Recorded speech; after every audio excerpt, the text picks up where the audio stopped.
Hey everyone, welcome back to the channel. This is Pam. Today we are going to do a fun project. We're going to go ahead and create a propagation wall. So I'm going to start with a slab of cedar. I've had a couple of pieces of this my neighbor gave me. I was going to do floating shelves but never got around to it.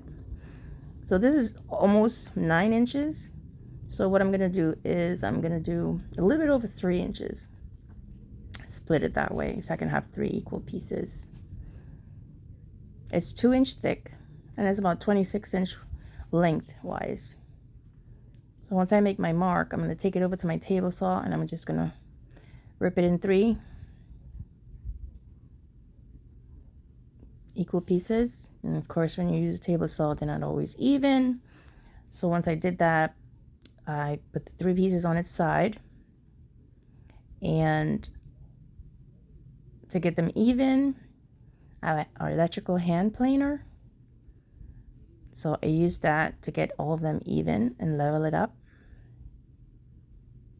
I love this planer. It's so easy to use. And once I'd done that, I went in with my orbital sander. I started up with a 120 grid, and then I ended up with a 220 to finish it up. So once the sides was even, I went ahead and got started on making the holes. Now, from the end, I'm measuring 4 inches. Now, I don't know how it's supposed to be. I mean, is there like a formula to it where it has to be like certain inches apart? I don't know. I figured this is what I wanted, so that's why I made it this way. I could be 100% wrong about how far they can stay from each other. So I measured in 4 inches in. I made a point on each end, and I'm going to go ahead and make my first set of holes. Okay, I'm going to use a 1-inch drill bit and my electrical drill, and I made my first 2 holes. I'm measuring the bit for you. It is a 1-inch. And once I make my first 2 holes on the 2 ends, I'm going to go ahead and measure between those 2 holes to find the center point. Now this measures 18 inches. So I knew I had to like make a mark at 9, which would give me a dead center. And I have my 3. Actually, I have 3 holes so far. So to get the other 2, I'm going to measure from the center point to the end point and find the center in that one. Now it measures roughly about 4 1/4 inches, I think, end up being apart, which I'm hoping it's okay. I think it's okay. That's why making your own, you can make it however you want.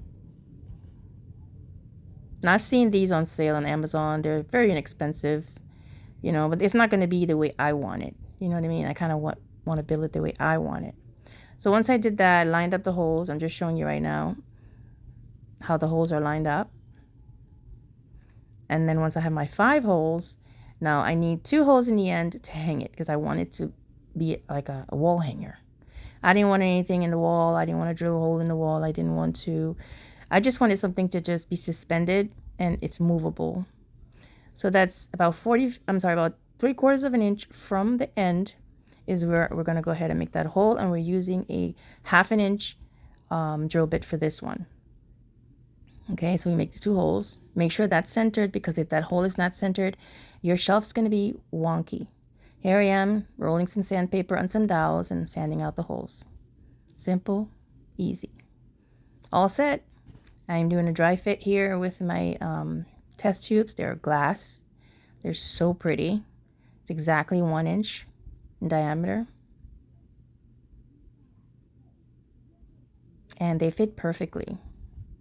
And this is it. We're done. We are done.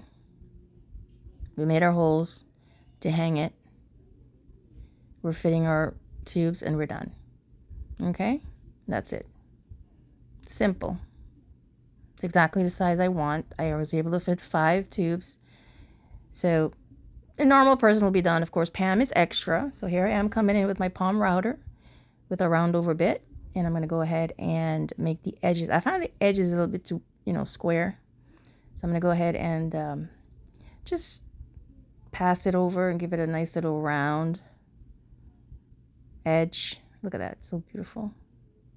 I love wood. I can touch wood all day and rub it. Just love the feeling. This is so soothing. So once I finish the two sides, I'm going to go ahead and do the end piece. This is cedar. It's very soft wood. If you're not careful, it's going to start shredding on you. So I'm going to take my time with it. So once I did that, I have new grooves now I have to, sand over. So I'm going in again with my 120 grit sandpaper. Get that all nice and even. Any marks that was left from the router, the sandpaper should knock it right out. And then I'm going to finish with 220 and brush it off. And that's it. We're all done. Finally. And that's it. And do that to all three of them. And we're done. I know I'm rubbing the wood a lot. I love it. Feels really good. All right, so I couldn't decide. Well, I knew I didn't want paint. So, but I was deciding on what I should maybe, stain it. Should I do dark? Should I do light? I was like, you know what?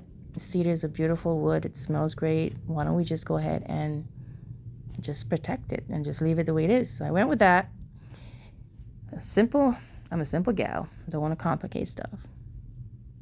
So I have this mint wax. It is water-based and it's poly. So I'm going to go ahead and use this. And with a chippy brush, just try to get it on. I did 2 coats of this. I didn't record it, but I did do 2 coats of this. And I did it the back, the front, the sides. And I grabbed a small brush. And I was able to get in between the holes where the glass tubes are going to be fitted. So everything got nice and coated. And I love the color. Guys, it's so beautiful. It's not too dark, it's not too light. I mean, the imperfections in the wood is just great. The marks, the knots. I think it looks natural. It's beautiful. I can sit there and look at this all day. I didn't know if I could pull this off, but I figured, how hard can it be? I go into every project saying, how hard can it be? My husband hates that, but that's just me. So here I am. It's all finished. Gotta wait for it to dry. I'm gonna work on the hanging.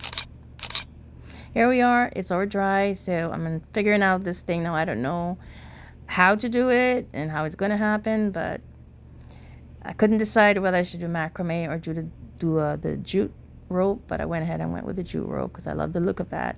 So I'm measuring it 14 inches apart, and it ended up being 14 and a half, which is fine as long as they're all the same height, right, away from each other. So mine ended up being 14 inches and a half apart. I put the bead and I put a knot. And then now you see right there, the knot is before the bead, so it kind of holds it together when you see the beads in the bottom. It holds the shelf up so the knot doesn't come through. Here I am, all the vials are up, and I'm just showing you guys a dry look of it. I found a spot for it, which is beautiful. I love this spot.